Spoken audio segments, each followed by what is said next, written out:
담배보다 더 빠르게 심장을 해치는 것이 있다는 말을 들으면 쉽게 믿기 어렵습니다. 하지만 그것은 여러분의 부엌에 있고 매일 식사 때마다 아무 생각 없이 사용되고 있습니다. 그것은 바로 익숙한 양념입니다. 이 영상에서는 건강한 식습관을 위해 매일 노력하고 있는 분들조차도 전혀 의식하지 못한 채 심장과 혈관을 해치는 6가지 양념에 대해 이야기하려 합니다. 놀랍게도 저는 지난 30년 동안 심장질환과 뇌졸중 환자들을 진료하면서 전날까지 멀쩡하던 환자분들이 아침에 말도 못하고 얼굴이 비뚤어진 채 병원에 실려오는 모습을 수없이 보았습니다. 그분들은 담배를 피우지 않았고 술도 마시지 않았습니다. 운동도 정기적으로 했고 병력도 특별히 없었습니다. 하지만 공통점이 하나 있었습니다. 매일 식사에서 당연하게 사용했던 양념들이 혈관을 조용히 약화시키고 있었던 것입니다. 오늘 말씀드릴 6가지 양념 중 대부분은 누구나 좋아하는 한국 음식의 필수 재료입니다. 하지만 잘못 사용하면 아무 증상 없이 혈압을 올리고 혈관에 염증을 일으키며 결국 예고 없이 뇌졸중이나 심근경색으로 이어질 수 있습니다. 그렇다고 해서 이 모든 양념을 완전히 끊으라는 뜻은 아닙니다. 오히려 현명하게 조절하고 대체하는 방법을 함께 나누어 드릴 예정입니다. 만약 여러분이 50대 이상이시거나 고령의 부모님과 함께 살고 계시다면 이 영상은 그 어느 때보다 중요한 내용이 될 수 있습니다. 건강은 미리 대비할 때 지킬 수 있습니다. 영상 끝까지 함께 해주세요. 첫 번째로 살펴볼 양념은 바로 정제 식물성 기름입니다. 많은 분들이 식물성 기름은 건강하다고 믿고 계십니다. 동물성 기름은 해롭고 식물성은 좋다는 이야기를 워낙 오랫동안 들어왔기 때문입니다. 하지만 현실은 그렇게 단순하지 않습니다. 모든 식물성 기름이 건강한 것은 아니며 특히 공장에서 대량 생산된 정제 식물성 기름은 오히려 혈관에 독이 될 수 있습니다. 저는 예전에 70대 초반의 남성 환자분께 이런 질문을 드린 적이 있습니다. 평소에 어떤 기름으로 요리하시나요? 그분은 이렇게 대답하셨습니다. 의사 선생님, 저는 해바라기유나 카놀라유만 써요. 사람들이 건강하다고 해서 돼지 기름은 완전히 끊었습니다.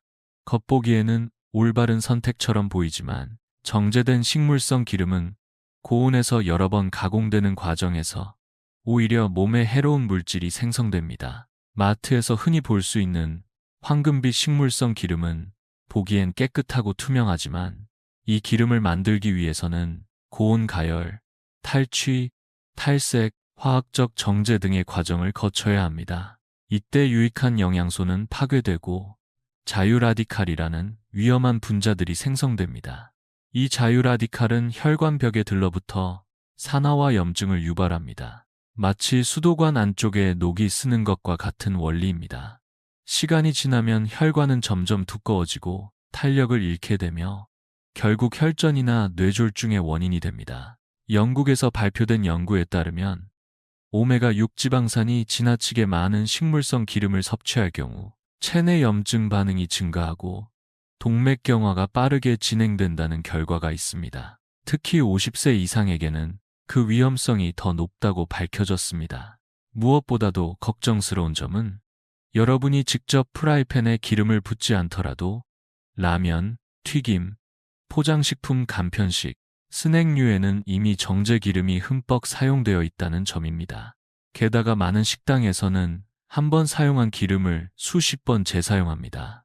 이 재사용된 기름은 산화되어 독성 물질을 더 많이 포함하고 혈관과 간에 큰 부담을 줍니다. 그렇다면 기름을 아예 끊어야 할까요?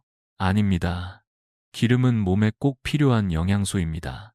하지만 중요한 것은 무엇을 어떻게 사용하느냐입니다. 예를 들어 샐러드에는 엑스트라 버진 올리브유, 가벼운 볶음 요리에는 고올레산, 카놀라유, 땅콩기름, 참기름을 사용할 수 있습니다. 튀김 요리를 좋아하신다면 에어프라이어를 활용하여 기름 사용을 줄일 수 있습니다. 그리고 가장 중요한 한 가지, 한 번 튀긴 기름은 절대 다시 사용하지 마십시오. 기름이 타면서 생성되는 산화물질은 소량이라도 건강에 심각한 영향을 줄 수 있기 때문입니다. 노년기에 들어선 여러분에게는 기름 하나의 선택이 뇌졸중과 심근경색의 갈림길이 될 수 있습니다. 지금까지는 무심코 사용해온 기름이었을지 몰라도 이제부터는 의식적으로 선택하고 조절하는 작은 실천이 여러분의 심장과 뇌를 지키는 가장 큰 힘이 될 수 있습니다. 정제의 기름처럼 겉보기에 깔끔하고 익숙한 것들이 반드시 건강에 좋은 것은 아닙니다. 그리고 이런 익숙함이라는 함정은 기름에서만 끝나지 않습니다.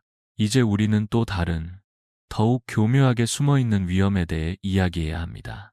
이번에는 단맛입니다. 많은 분들이 나는 단 걸 안 좋아해요 라고 말씀하십니다. 탄산음료를 안 마시고 초콜릿도 별로 먹지 않기 때문에 자신은 설탕과는 거리가 멀다고 생각하십니다. 하지만 여러분, 단맛은 더 이상 사탕이나 케이크에만 있는 것이 아닙니다. 오히려 우리가 매일 먹는 찌개, 조림, 양념장 속에 훨씬 더 많이 숨어 있습니다. 제가 진료 중에 만난 72세 할머니가 계셨습니다. 그분은 이렇게 말씀하셨습니다. 저는 의사 선생님, 단 건 조심해서 거의 안 먹어요. 사탕도 안 먹고 콜라도 안 마셔요. 하지만 그분의 식사 일지를 살펴보니 매 끼니마다 고추장, 갈비찜 양념, 떡볶이 양념, 조림 간장 등 다양한 형태의 단맛 양념이 포함되어 있었습니다. 특히 고추장 한 숟가락에는 4, 6기의 설탕이 들어있을 수 있습니다.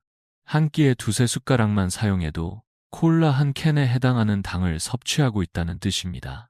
놀랍지 않으십니까? 우리는 단맛을 직접적으로 느끼지 못하는 방식으로 매일 몸속에 당을 쌓고 있습니다. 더욱 심각한 문제는 이 당이 단순한 칼로리 문제가 아니라는 점입니다. 설탕, 특히 고과당 옥수수 시럽은 인슐린을 과도하게 자극하고 체내 저항성을 유발합니다. 이로 인해 지방이 내장에 쌓이고 혈관벽에 플라크가 형성되며 결국에는 심장과 뇌로 가는 혈류가 막히게 됩니다. 미국 내분비학 저널에 따르면 고과당 옥수수 시럽을 자주 섭취하는 사람들은 제2형 당뇨병 발생률이 훨씬 높고 이는 뇌졸중과 매우 밀접한 관련이 있다고 지적하고 있습니다. 세계보건기구의 조사에 따르면 일본인들은 한국인보다 설탕 섭취량이 절반에 불과하며 실제로 뇌졸중 발생률도 한국보다 훨씬 낮습니다. 그렇다면 우리는 무엇을 해야 할까요? 답은 어렵지 않습니다. 처음부터 설탕을 완전히 끊으려고 하지 마십시오. 오히려 그렇게 하면 스트레스를 받아 더 폭식할 수 있습니다. 대신 매일 조금씩 줄여나가는 것부터 시작하세요. 음식 라벨을 자세히 살펴보고 무설탕 혹은 무첨가 소스를 선택하세요. 직접 양념장을 만들 수 있다면 설탕 대신 계피가루나 천연 바닐라 혹은 신선한 과일 조각을 활용하여 은은한 단맛을 더할 수 있습니다.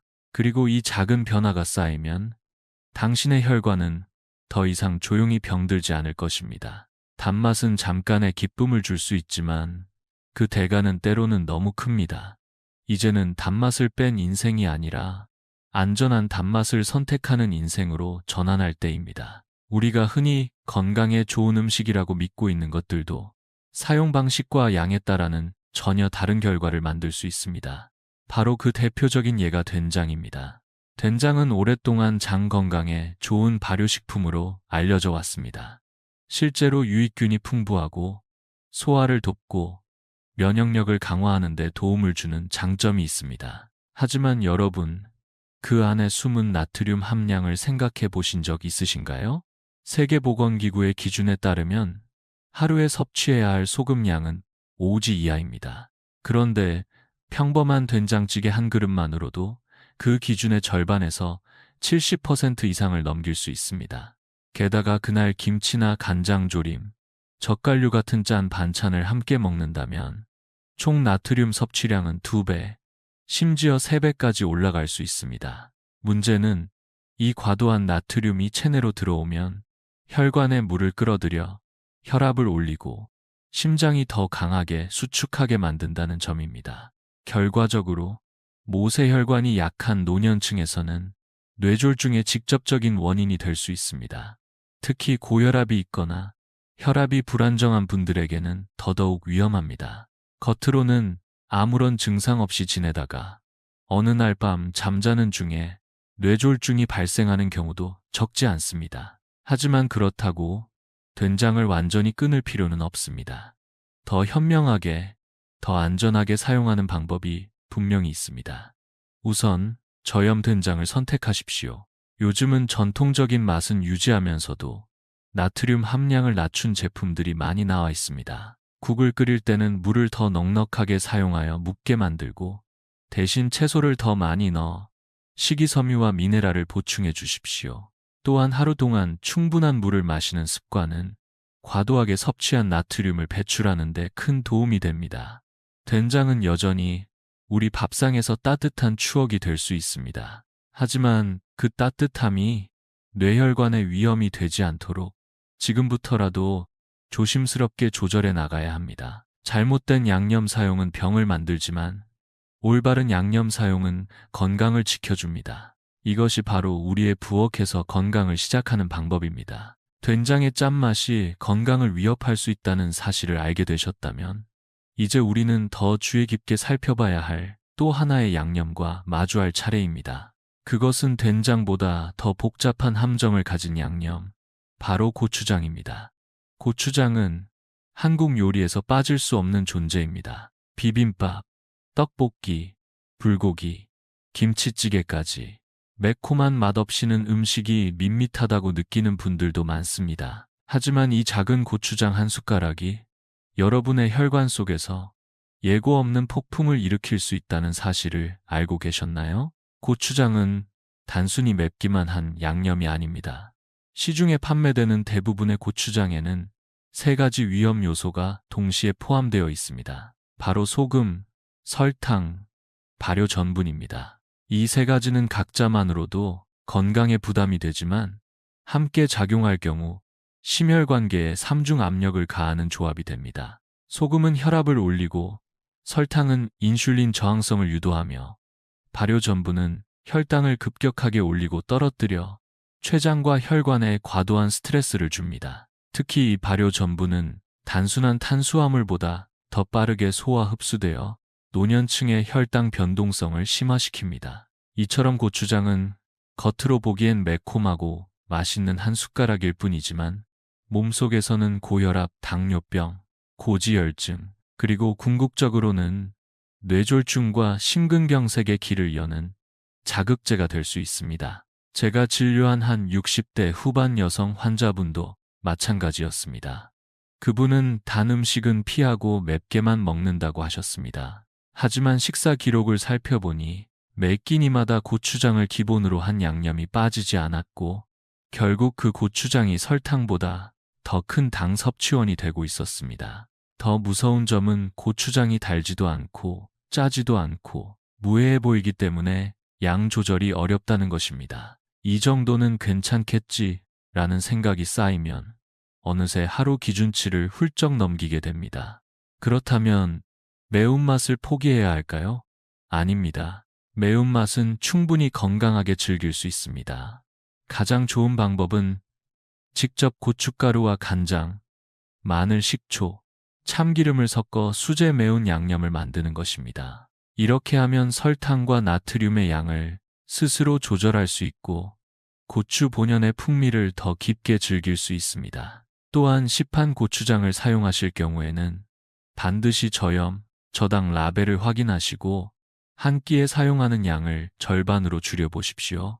고추장을 쓴 음식에는 반드시 녹색 채소나 식이섬유가 풍부한 반찬을 함께 곁들이는 습관도 중요합니다. 고추장의 매운맛은 음식에 즐거움을 주지만 혈관에게는 부담이 될 수 있습니다. 이제는 단지 맛있다는 이유로 양념을 선택하는 것이 아니라 몸에 주는 영양까지 함께 고려하는 식습관이 필요한 때입니다. 고추장의 짠맛과 단맛이 우리를 교묘하게 속였다면 이제는 우리가 가장 익숙하고 가장 자주 접하는 또 다른 양념과 마주할 차례입니다.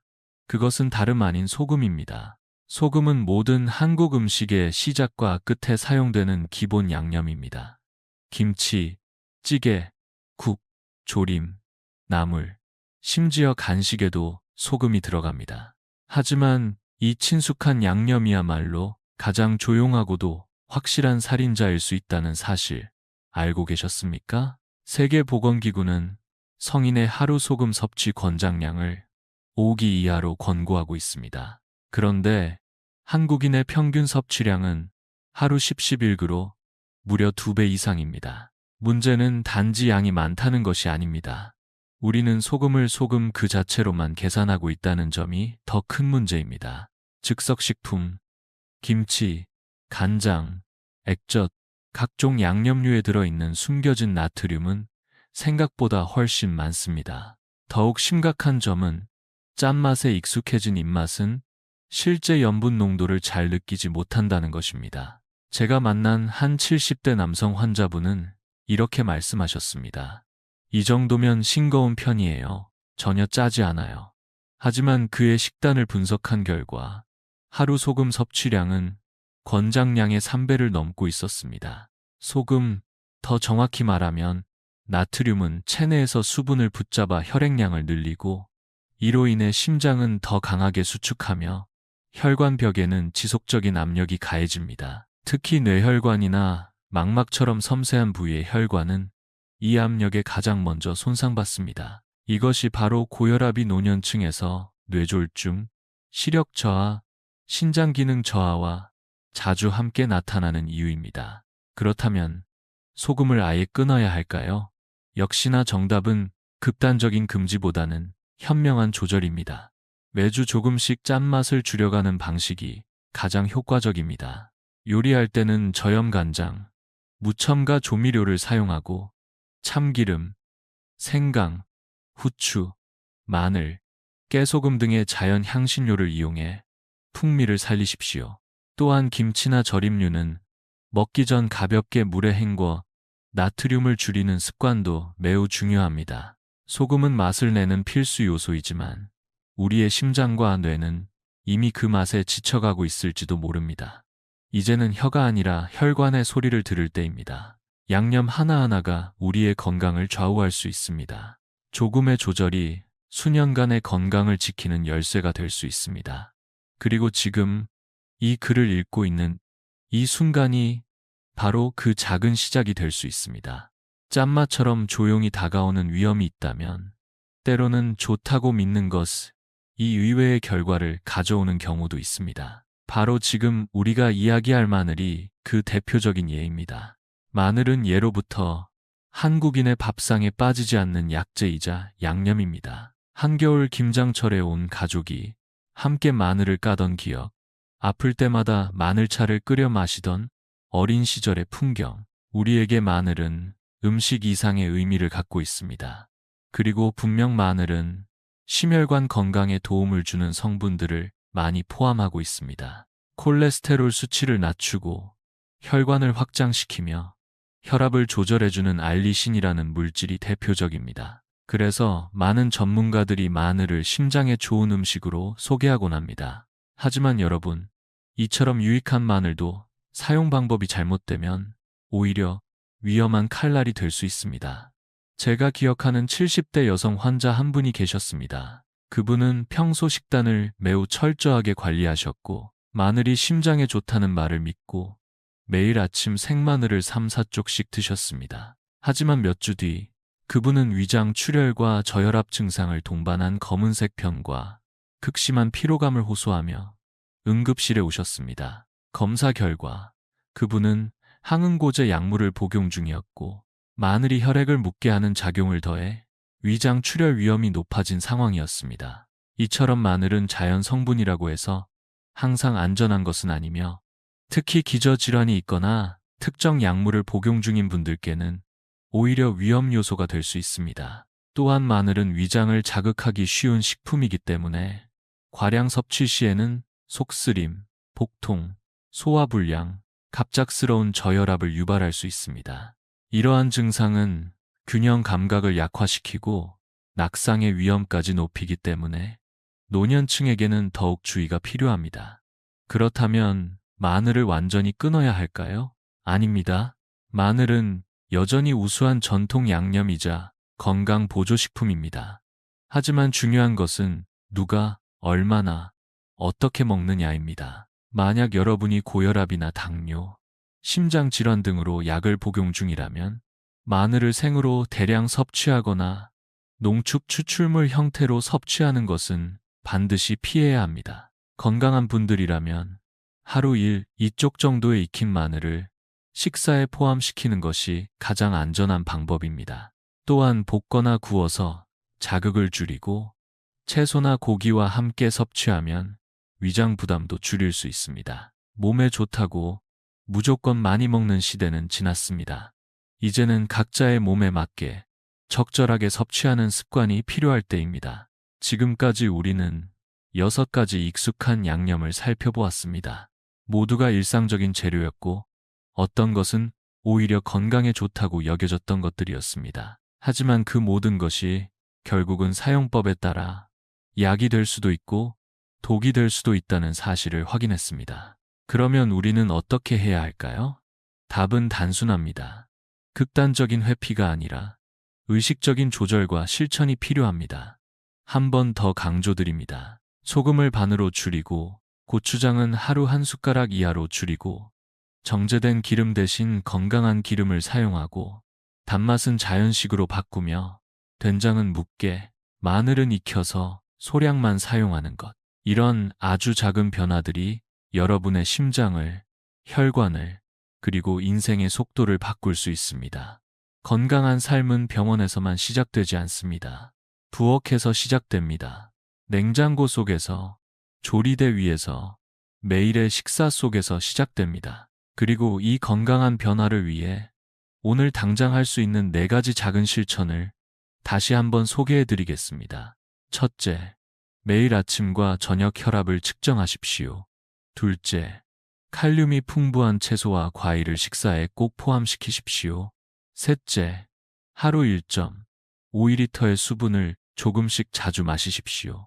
넷째, 식사 후에는 반드시 가볍게 몸을 움직이는 습관을 들이십시오. 이 4가지는 돈이 들지 않고 약이 필요하지 않고 누구나 오늘부터 바로 시작할 수 있는 실천입니다. 사랑하는 여러분, 건강한 노년은 병을 견디는 삶이 아니라 자신을 돌보며 자녀와 손주들과 함께 웃을 수 있는 삶입니다. 그리고 그 시작은 아주 작지만 의미 있는 양념 하나를 조절하는 데서 출발할 수 있습니다. 지금 여러분의 부엌에서 작은 숟가락 하나가 10년, 15년 더 건강하게 살 수 있는 열쇠가 될 수 있습니다. 그리고 만약 오늘 제가 드린 정보가 도움이 되었다면 주저하지 마시고 주변 분들과 함께 나눠주세요. 혹시 여러분이 공유한 이 조언 하나가 누군가에게는 지금 당장 필요한 변화의 기회가 될 수 있습니다. 이 영상을 끝까지 함께 해주셔서 진심으로 감사합니다. 다음에도 실천할 수 있는 건강한 습관을 여러분과 나누겠습니다. 항상 평안하시길 바랍니다.